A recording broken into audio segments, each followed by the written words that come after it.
Kali ini akan mempraktikkan tugas 3 dari mata kuliah pemrograman desktop. Kepada tugas 3 mata kuliah pemrograman desktop, saya diminta untuk mengimplementasikan konsep inheritance, encapsulation, polymorphism, exception, I/O, dan operasi file. Dan juga mengimplementasikan struktur keputusan, pengulangan, array, dan string yang sebelumnya terdapat pada tugas 1 dan tugas 2. Oke, sebelum saya lanjut ke bagian jawaban untuk tugas 3, di sini saya masih menggunakan program yang setelah saya buat pada tugas 1 dan tugas 2 untuk tugas 3 ini. Jadi ada modifikasi besar pada program yang setelah saya buat ini.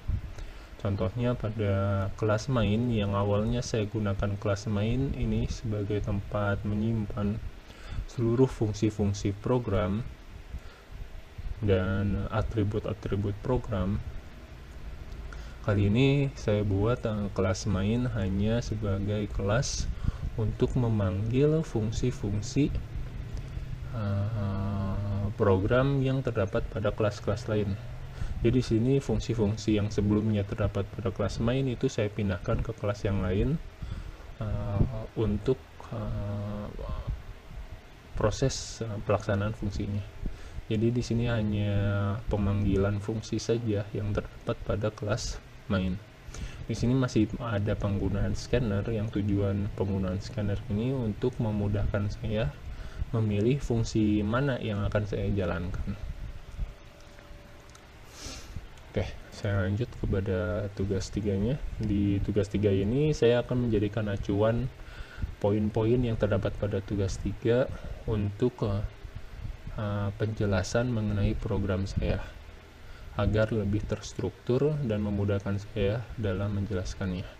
Baik, pada poin yang pertama, saya diminta membuat kelas abstrak menu item memiliki atribut nama, harga, kategori, dan ada metode abstrak tampil menu yang fungsinya itu untuk menampilkan informasi tentang item menunya. Di sini untuk yang poin 1, kelas menu item untuk tugas 3 saya itu adalah kelas menu ini.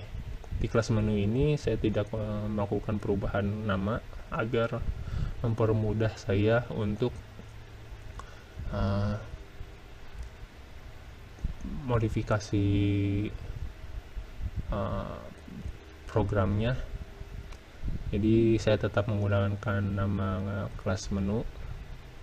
Di sini pada kelas menu ini saya menggunakan saya menerapkan abstrak. Tujuannya adalah untuk memberikan kelas menu ini memiliki beberapa turunan. Di sini turunan-turunan yang diminta itu adalah makanan, minuman, dan diskon. Ini makanan, minuman, diskon. Nah, alasan kenapa harus dijadikan kelas abstrak? Kelas abstrak itu agar semua atribut-atribut yang dimiliki oleh kelas menu ini, termasuk fungsi-fungsi yang terdapat pada kelas menu ini, itu akan diwariskan pada kelas-kelas turunan lainnya. Jadi di sini seperti atribut nama, harga, kategori pada kelas makanan itu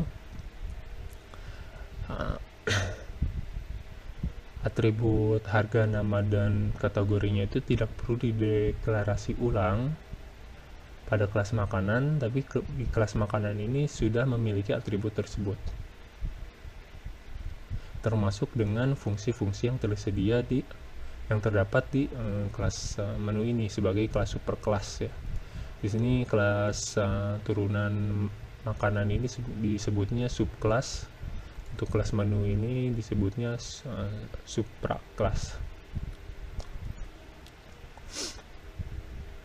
Lalu ada yang metode yang diubah menjadi abstrak, yaitu tampil menu. Di sini tujuan penambahan abstrak pada metode tampil menu ini adalah agar kelas-kelas turunan yang dimiliki kelas menu ini dapat memodifikasi fungsi tampil menu ini sesuai dengan kebutuhan kelasnya masing-masing. Jadi ibaratnya di kelas menu ini fungsi abstrak tampil menu ini hanya menyediakan sebuah kerangka fungsinya saja. Isi dan struktur dari fungsi tampil menu ini pada kelas-kelas turunan itu dapat berbeda-beda sesuai dengan kebutuhannya. Nanti di sini ya, seperti pada kelas makanan, juga saya diminta untuk kelas makanan dan minuman untuk menambahkan atribut baru, yaitu jenis makanan dan jenis minuman, lalu mengimplementasikan metode tampil menu.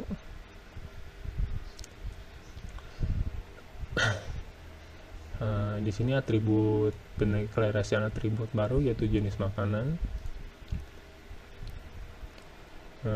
dan menerapkan get setternya juga ya untuk mengambil data jenis makanannya serta mengubah data jenis makanannya. Nah, di sini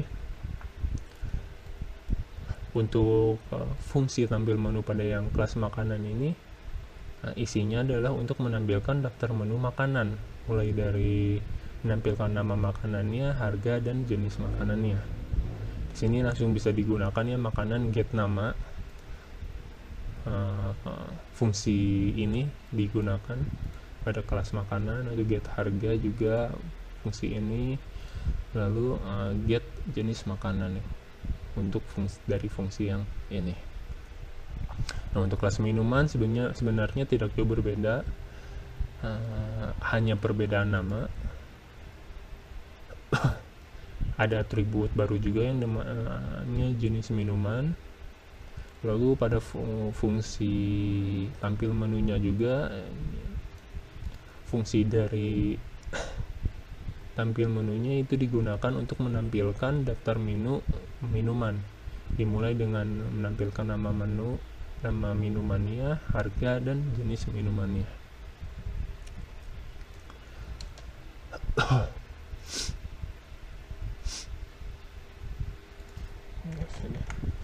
Nah, terus lanjut ke poin yang ketiga, yaitu adalah kelas diskon.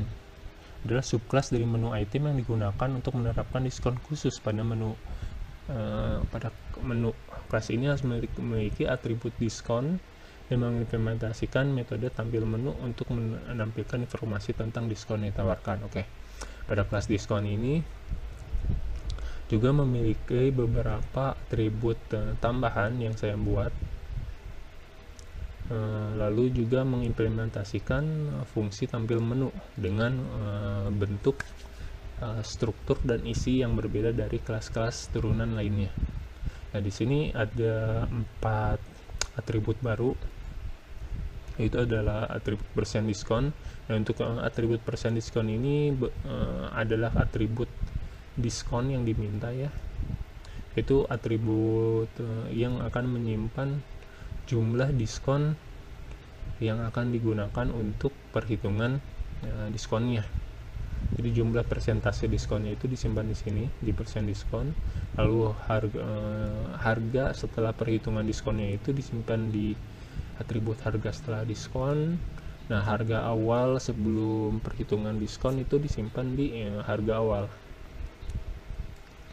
Lalu untuk yang atribut jenis ini saya gunakan untuk menyimpan isi data dari jenis makanan atau minumannya. Jadi isi data menu jenis makanan dan atau minumannya itu disimpan di atribut jenis. Nah, ini perhitungan untuk diskonnya ya. Lalu di sini saya juga menerapkan yang get setter untuk get jenis dan jenis. Nah, untuk yang persen diskon, harga awal dan harga setelah diskon itu saya masih mencantumkan getternya saja tanpa setter, karena sejauh ini masih menggunakan getter tanpa menggunakan setter. Lalu untuk fungsi yang tampil menu Di sini pada fungsi tampil menu di kelas diskon ini saya menampilkan menu diskon, yaitu menu-menu yang didiskonkan dengan menampilkan nama menu, harga asli, diskon, harga asli sebelum diskon, presentasi diskonnya, lalu harga setelah perhitungan diskonnya. Oke, seperti itu. Lalu buatlah sebuah kelas menu yang akan digunakan untuk mengelola semua item menu dalam restoran. Kelas ini harus memiliki atribut berupa sebuah array list untuk menyimpan semua item menu. Oke. Kelas menu yang dimaksud pada poin ketiga itu untuk tugas saya adalah kelas pengelola menu.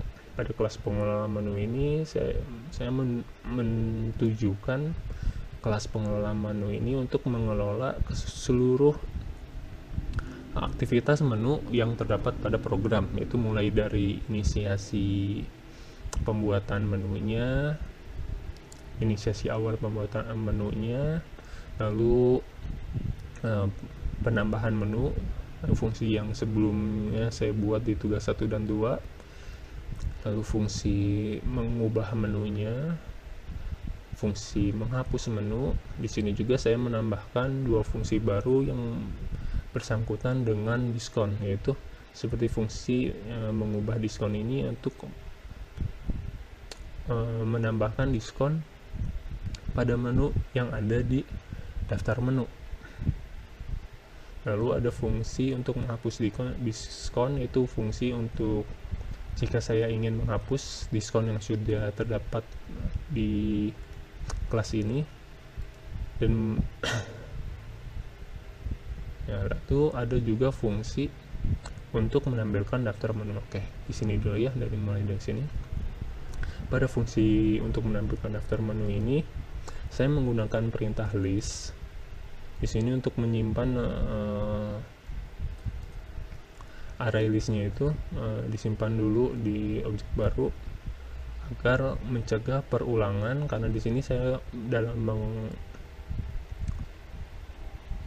menampilkan fungsi memanggil fungsi tampil menunya itu menggunakan perulangan untuk mencegah perulangan yang lebih itu dengan menggunakan list. Jadi sebelum misalkan ya tanpa menggunakan list ini, di sini akan run programnya.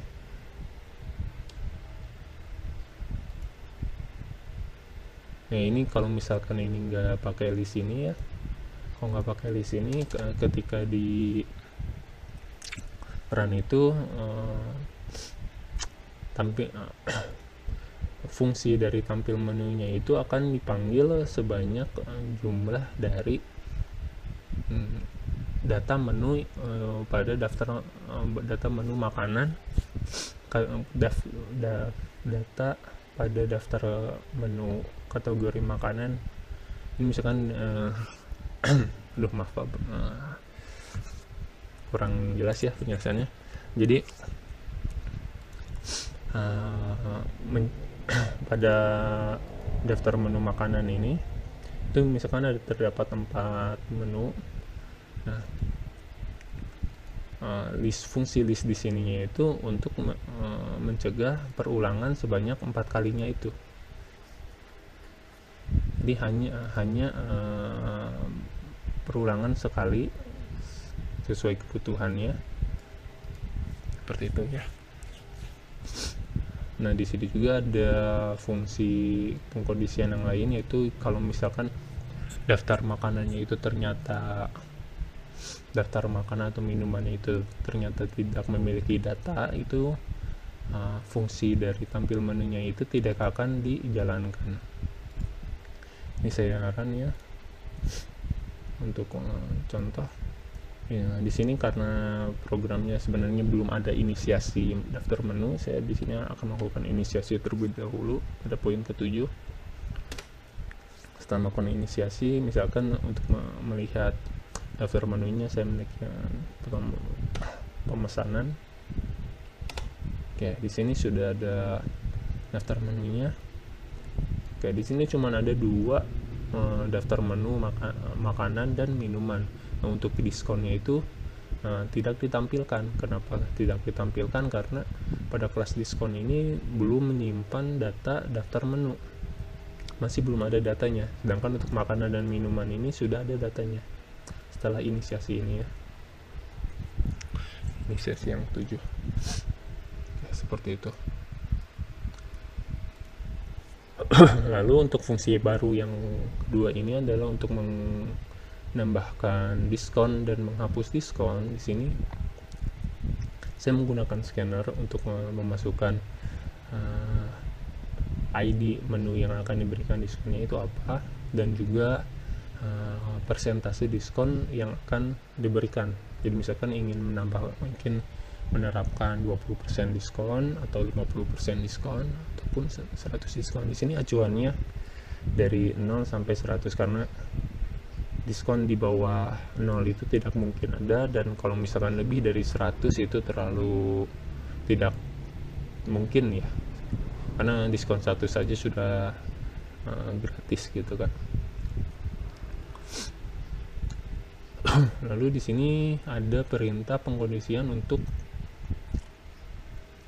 penambahan diskonnya. Di sini diberikan pengkondisian kalau misalkan ternyata isi dari input ID-nya itu ternyata memiliki kategori makanan, maka perintah pembuatan penerapan diskonnya itu adalah yang ini ya. Kalau minuman yang ini. Nah, di sini akan dilakukan pendeklarasian objek baru yang isinya itu adalah mulai dari nama menu yang dipilih, harga menu yang dipilih, lalu kategori menu yang dipilih, dan jenis makanan menu yang dipilih. Ini kalau untuk kategori makanan ya. Nah, bedanya di sini. Kalau untuk yang minuman dia ngambil dari kelas minuman, dan untuk yang makanan dia ngambil dari kelas makanan. Nah, untuk penggunaan get jenis makanan ini saya perlu melakukan yang namanya cache. Ini ya, casting untuk menggunakan get setter di kelas makanan ini, di subclass dari kelas menu. Terus memanggil cache, melakukan casting. Nah, di sini juga ada penambahan kolom yaitu persen diskon yang dari sini ya, atribut sini. Nah, untuk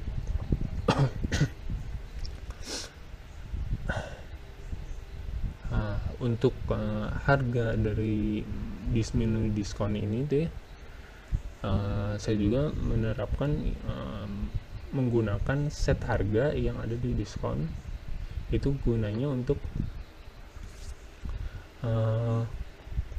mengubah ini kan.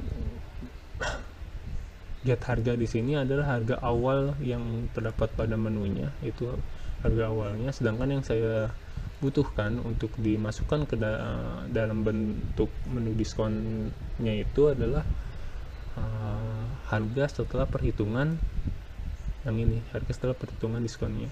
Jadi di sini pendeklarasian harga diskon yang isinya adalah harga pengambilan data dari harga setelah diskon di kelas diskon ini ya, lalu dimasukkan ke sini dengan menggunakan set harga, lalu baru dilakukan perintah penambahan menu diskon. Nah, dengan perintah ini kelas diskon ini akan memiliki data baru. Nah, di sini juga saya melakukan penghapusan menu itu dengan menggunakan remove. Jadi ibaratnya data yang ada di makanan ini akan dipindahkan ke diskon dan diubah isi-isinya, termasuk kolom-kolomnya. Data sebelum yang diubahnya itu sudah tidak ada di kelas makanan ini. Seperti itu gambarannya. Nah, untuk yang menghapus juga saya masih menggunakan scanner untuk penginputan ID-nya, menu mana yang akan dihapus. Lalu sebelumnya juga di sini ada pemanggilan daftar menu yang simple ya, tidak seperti yang ini. Bentuknya tidak seperti ini, hanya lebih simpel saja di sini. Di sini juga untuk fungsi menghapus juga, termasuk untuk fungsi-fungsi yang lain. Nah, untuk yang fungsi menghapus ini hanya daftar menu diskonnya saja. Berbeda dengan yang ini. Kalau yang ini akan ditampilkan daftar menu makanan dan minuman dan diskon. Nah, kalau yang ini itu daftar menu diskonnya saja. Nah, ini untuk inputnya ya. Nah, ini untuk bagian penghapusan diskonnya itu masih sama, yaitu dengan membentuk objek diskon menu yang nantinya akan ini ya, yang nantinya akan diisi dengan data dari diskon menunya gitu. Tujuannya itu dengan penghapusan ini itu dia menghapus menu diskonnya itu dengan ini. Tapi sebelum dihapus itu data-data yang ada di menu diskonnya itu disimpan lagi di objek menu asli ini dengan melakukan pengembalian harga dan penghapusan persen diskon. Jadi kalau di sini itu jadi ada 5 atribut ya, 1 2 3 4 5. Kalau di sini jadi hanya 4 atribut harusnya di sini ya. Tapi ya ini 3 atribut, harusnya 4, saya belum menambahkan, ntar lagi dah.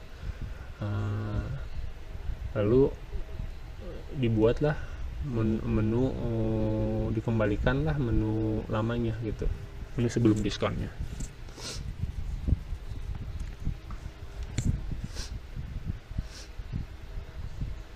Ya, seperti itu untuk fungsi menghapus diskon. Oke, lanjut ke untuk fungsi-fungsi yang sebelumnya setelah saya buat, yaitu fungsi mulai dari fungsi menambahkan, menghapus, dan mengubah. Ini cuma perbedaan dari fungsinya itu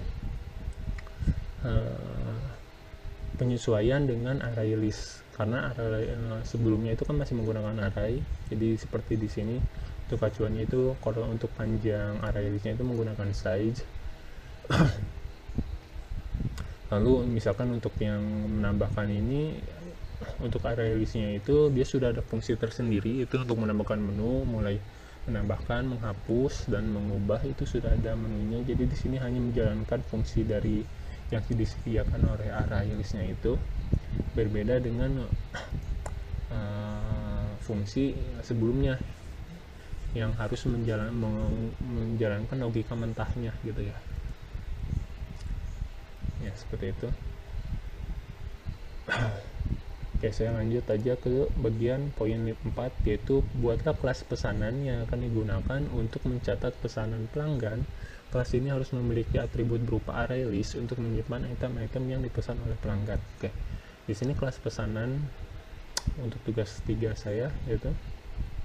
Nah, di kelas pesanan ini terdapat beberapa atribut yang digunakan untuk perhitungan. Ini untuk perhitungan pesanannya, lalu untuk penyimpanan pesanannya. Di sini untuk penyimpanan pesanannya itu menggunakan array list seperti yang diminta, karena sebelumnya itu saya untuk penyimpanan pesanannya itu masih menggunakan array biasa.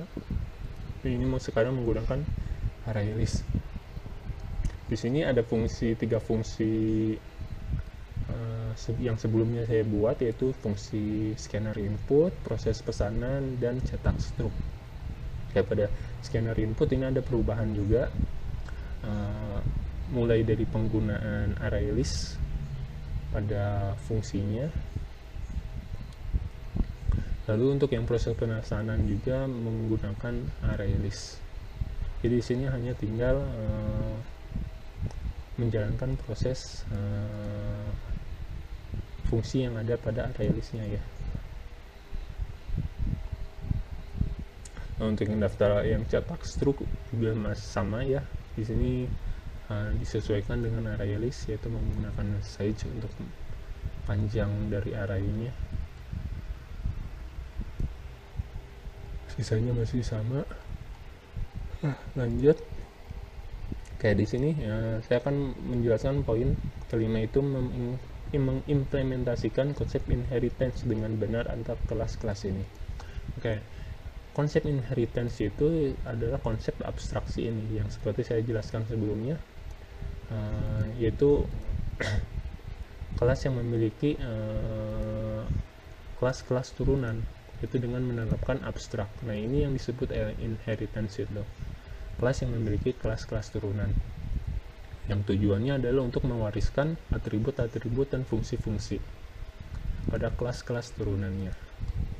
Nah, ini ciri pengimplementasiannya itu di kelas supernya itu ditambahkan abstrak, lalu di kelas turunannya yaitu kelas subkelasnya itu menggunakan extend, lalu di sini disebutkan nama dari superkelasnya itu yang mana, yaitu kelas menu. Nah, seperti ini. Lalu di sini juga tidak dibuat publik ya. Lalu implementasikan konsep encapsulation dengan membatasi akses ke atribut-atribut kelas. Oke. Di sini contohnya dari kelas menu ini ada pendeklarasian atribut nama dan kategori. Nah, pendeklarasian ini dibuat private, jadi hanya kelas ini yang dapat mengakses atribut, ketiga atribut ini. Nah, untuk kelas lainnya dapat mengakses atribut ini, yaitu digunakan fungsi getSetter. Nah, ini yang dimaksud dengan encapsulation. Dengan menerapkan getSetter, kelas-kelas lain dapat menggunakan atribut yang dibuat privat di dalam kelas menu. Ya, di sini yang menggunakan getSetter itu kelas menu, kelas makanan, minuman, diskon. Ya. Oke, lanjut ke poin ke-6, yaitu mengimplementasikan konsep poin ke-7, penggunaan pengecualian exception yang mungkin terjadi ketika mencoba mengakses item yang tidak ada dalam menu. Oke. Di sini dimulai penggunaan exception yang saya gunakan, yaitu terdapat pada kelas pengelola menu dan kelas pesanan. Oke, di sini dari kelas pesanan aja dulu ya. Oke, dari scanner input ini ada pengecualian exception yang saya gunakan, yaitu try catch ya, jenis bentuk ciri dari penggunaan exception yaitu dengan menggunakan try catch ini kalau ketika sebelum itu saya juga membuat custom exception yang digunakan untuk mendeteksi kalau menunya itu tidak ditemukan. Kalau menunya tidak ditemukan, dia akan menampilkan pesan mana gitu ya. Nah, kalau bawaan dari yang kelas exceptionnya itu ada number format, terus illegal argument. Nah, untuk yang menu tidak ditemukannya itu custom ya, yang dibuat oleh saya. Nah, fungsi kerja dari pengecualian ini itu, sistem itu akan mengecek kalau misalkan ternyata terdapat menu yang di input itu ternyata tertangkap di bagian ini, maka perintah yang dijalankan adalah yang dia akan mengeluarkan pesan ini yang terdapat di sini. Nah, ini untuk pesan yang akan ditampilkan ya menggunakan throw new. Untuk yang menu not found itu yang di sini. Ya, ini kondisinya kalau ternyata tidak ditemukan ya nama menunya, ini akan dikeluarkan pesan ini karena tertangkap di sini. Lalu kalau misalkan number formatnya tidak, itu akan langsung dikeluarkan pesan yang ini. Nah, kalau yang misalkan ilegal argumennya tidak sesuai dengan formatnya, akan dikeluarkan yang ini. Jadi gunanya kenapa menggunakan pengecualian ini, proses bentuk struktur dari fungsinya itu lebih jelas, lebih terlihat, dan lebih mudah untuk dilakukan perubahan. Tidak seperti sebelumnya, yaitu pada proses yang ini itu tidak terlihat secara langsung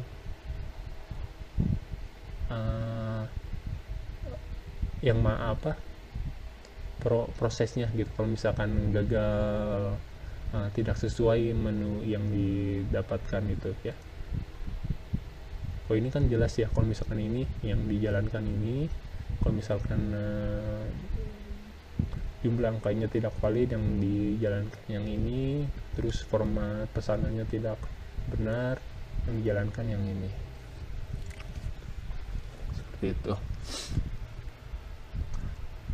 Lalu di sini juga ya, untuk yang kelas pesanan ya, untuk yang pengelolaan menu juga ada di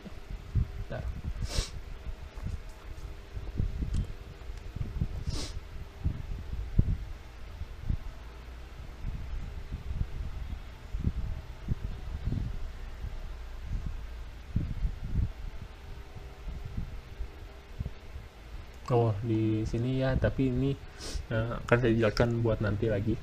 Ini fungsi yang baru kayak itu untuk penjelasan penerapan pengecualian pada program saya. Lalu program harus memiliki menu utama yang memungkinkan pengguna untuk menambahkan item baru, yang ini sudah ada. Lalu menampilkan menu restoran, menerima pesanan, menghitung total biaya, terus menampilkan struktur pesanan ya. Terus melakukan implementasi operasi I/O.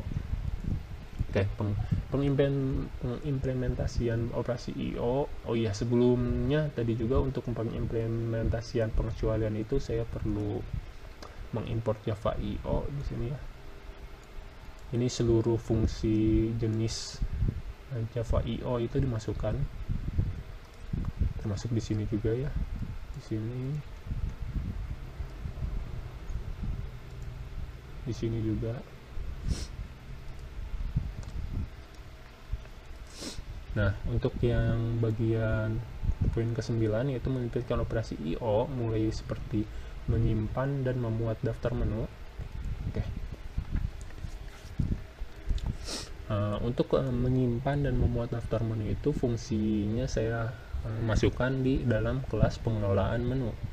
Itu ada dua fungsi, yaitu fungsi simpan menu ke file untuk menyimpan isi dari daftar menu ke dalam file berbentuk txt. Nah, untuk yang muat menunya itu yang fungsi muat menu dari file. Nah, sebelumnya saya juga melakukan deklarasi string yang saya gunakan untuk mencantumkan lokasi dari file dan nama filenya itu di mana gitu ya. Ini akan saya simpan di sini.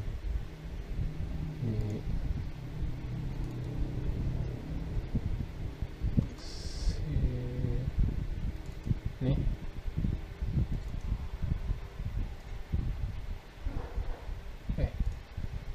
Desktop.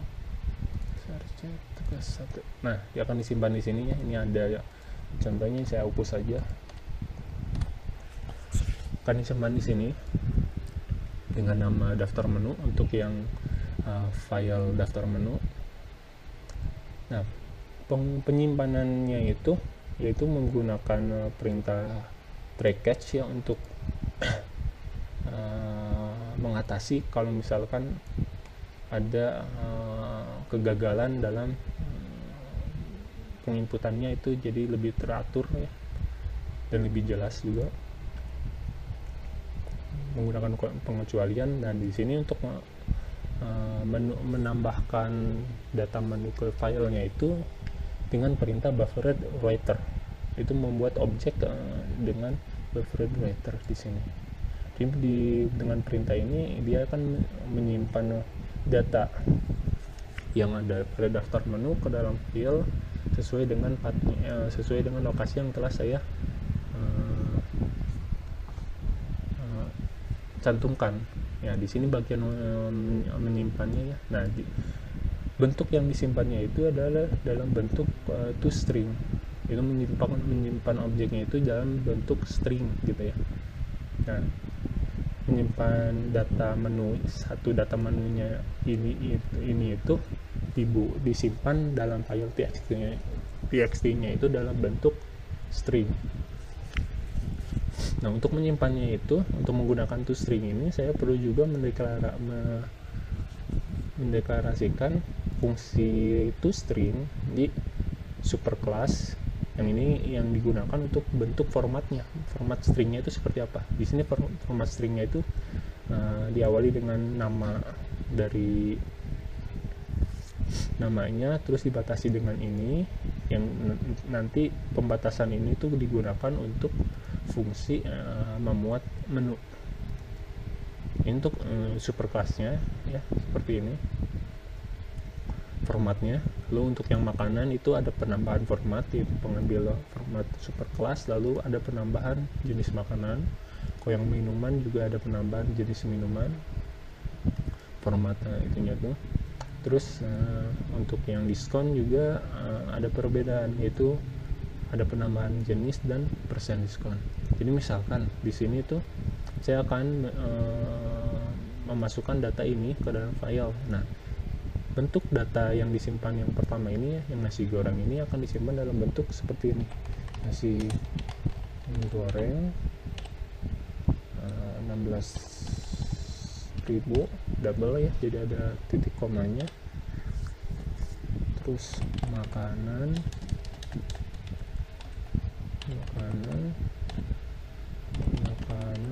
utama. Nah, bentuk format bentuk string yang disimpan oleh fungsi ini itu akan seperti ini, karena format yang saya tentukan itu ya seperti ini ya. Untuk yang makanan ya. Nah, untuk yang minuman beda lagi, untuk yang diskon juga beda lagi, seperti itu.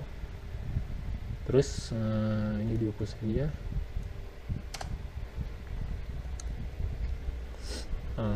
Fungsi untuk yang muat menu ini itu dia akan karena saya kembalikan, karena string yang disimpan adalah dalam bentuk seperti ini. Nah, untuk fungsi yang muat menu ini dia akan menggunakan buffered reader, yaitu menggunakan pembuatan objek baru menggunakan buffered reader ya, ini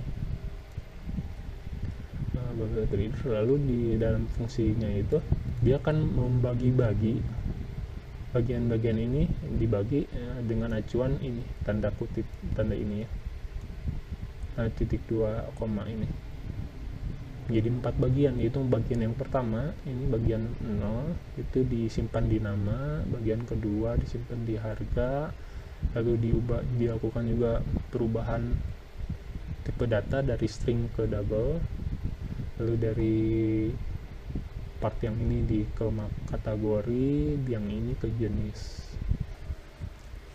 Nah, setelah mengisi ketiga part itu, lalu dijalankan perintah ini. Jika ternyata isi dari kategorinya itu adalah makanan, maka dia akan menjalankan perintah menambahkan menu ke daftar menunya itu yang ini, karena perlu mengambil dari kelas makanan untuk dimasukkan ke dalam kelas makanan, karena kalau ini ya seperti itu. Nah, untuk yang ternyata kategorinya minuman itu akan dimasukkan ke dalam kelas minumannya ya. Nah, ternyata kalau misalkan panjangnya itu sama dengan 5 bukan 4 ya, bukan 4, ini proses yang dijalankan itu adalah yang ini, yang nantinya akan disimpan pada kelas diskon. Nah, ini kelas diskon dengan 5 jenis kolom, 5 kolom. Lalu ada perubahan harga, nilai harga juga di sini. Nah, seperti itu. Nah, ini penggunaan pengecualian juga. Misalkan ternyata format yang ada di filenya itu tidak salah, itu akan langsung menjalankan yang ini ya, yang ini. Oke, seperti itu untuk fungsi kedua fungsi menyimpan file, menyimpan daftar menu, data pada daftar menu ke dalam file txt. Nah, untuk yang kedua itu menyimpan struk pesanan pelanggan dan memuat dari file teks. Oke, untuk kedua fungsi itu saya simpan di kelas pesanan. Oke, di sini ya. Nah, ini untuk proses menyimpan struknya ke file. Ya, di sini masih menggunakan try catch untuk menjaga kalau misalkan ternyata ada kesalahan format dalam sini. Lalu menggunakan pembuatan objek writer di sini untuk file writernya ya, di sini lokasinya. Nah, ini penulisan dari string-string ke dalam file txt-nya. Ya, sejauh ini cuman penambahan perintah ini ya, writer white. Ini gunanya sisanya masih sama dengan yang cetak struk, hanya disimpan di dalam file ya menggunakan writer write ini. Nah, untuk yang muat struk juga di sini masih menggunakan buffered reader seperti yang di memuat file ya, masih buffered reader.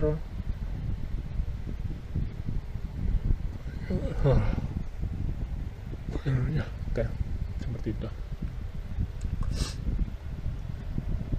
Oke, sekarang saya lanjut saja ke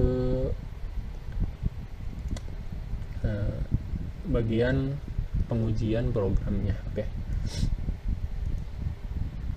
Ya, di sini pada pengujian program ini saya sudah menjalankannya. Di sini data dari daftar menunya itu masih belum ada karena di sini saya tidak melakukan inisiasi daftar menu, jadi masih belum ada data sama sekali di sini. Nah, untuk melakukan inisiasinya itu saya harus menekan angka 7, menggunakan angka 7 untuk inisiasi data awal ya, yang ini, untuk menjalankan fungsi ini. Enter. Nah, sekarang sudah ada datanya. Nah, di sini saya akan mencontohkan implementasi IO dulu ya. Implementasi IO. Oh ya, sebelum itu. Oke, untuk yang implementasi IO itu kan dia akan mencetak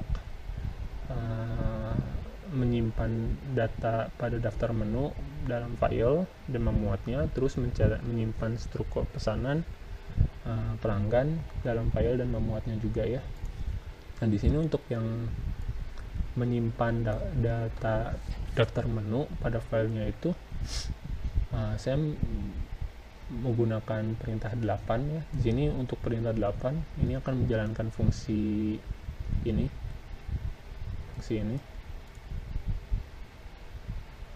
Ini ya.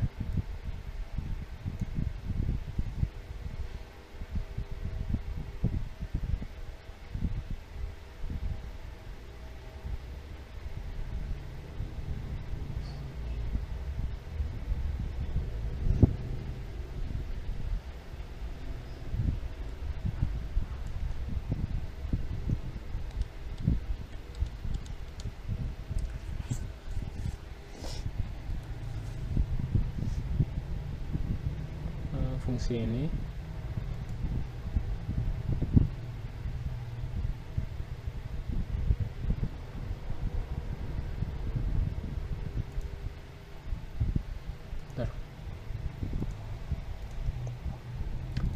saya inisiasi lagi.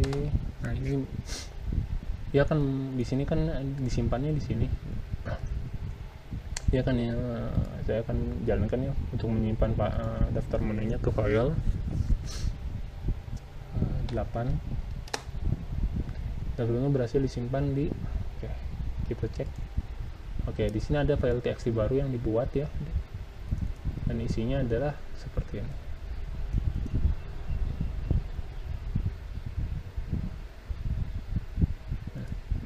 Nah sekarang untuk memuatnya itu di sini saya harus matikan lagi. Ini karena isi dari daftar menunya itu sudah ada dari proses inisiasi. Nah sekarang akan saya jalankan. Ini untuk mengeceknya kan lewat sini. Ya di sini tidak ada daftar menu ya, karena memang belum ada isi data daftar menunya.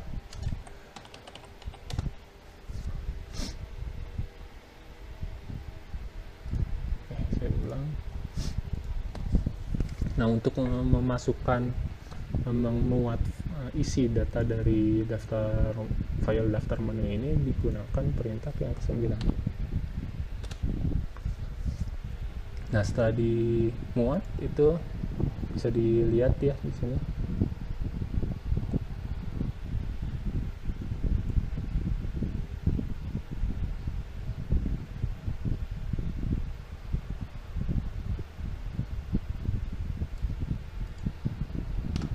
Nah ini jadi ada ya datanya sesuai dengan data yang ada di daftar menu.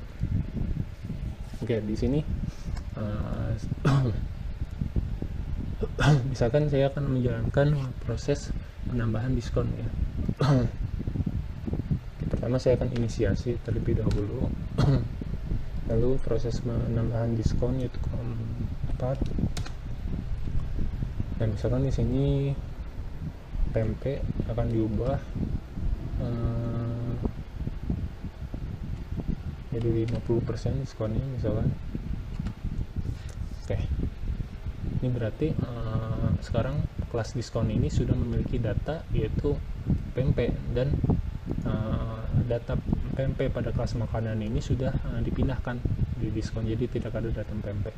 Jadi ketika saya melakukan pemesanan di sini ya, menu diskon itu akan ditampilkan karena sudah memiliki data dengan harga yang baru, dan menu pempek pada menu makanan itu akan dihilangkan dan dipindahkan ke sini ya. Nah ini sudah, misalkan ini cukup saja. Nah sekarang ini akan diupdate ya. Saya akan menyimpan menu ini ke dalam file jadi dengan perintah 8. Nah ini akan berubah isinya, jadi ada pempek dengan kolom yang berbeda ya, 1, 2, 3, 4, 5, sedangkan yang lain kan 4, 1, 2, 3, 4, 5. Oke. Nah ini kenyamanan dalam menggunakan array list. Di setiap datanya itu bisa memiliki kolom yang berbeda-beda sesuai kebutuhan. Oke, seperti itu. Sekarang saya akan menjalankan perintah menyimpan struk dan memuat struknya.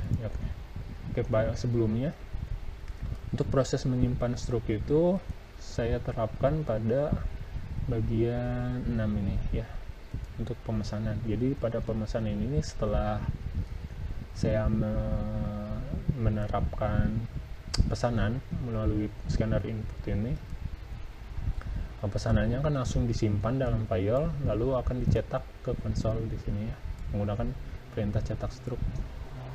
Jadi di sini saya hanya perlu melakukan pemesanan, misalkan langsung saja, tidak perlu inisiasi dulu ya. Ini cukup saja. Nah, struk yang cukup ini akan langsung disimpan di file. Nah, alamatnya itu yang ini ya, dengan nama file struk ini. Nah ini disimpan di sini.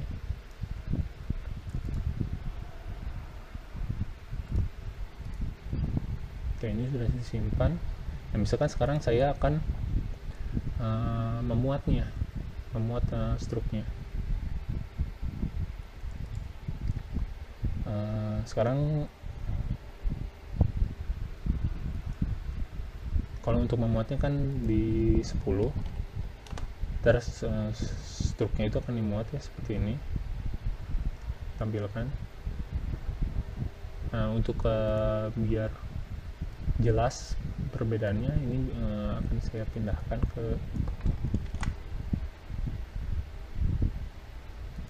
sini. Akan saya pindahkan. Di sini saya inisiasi dulu.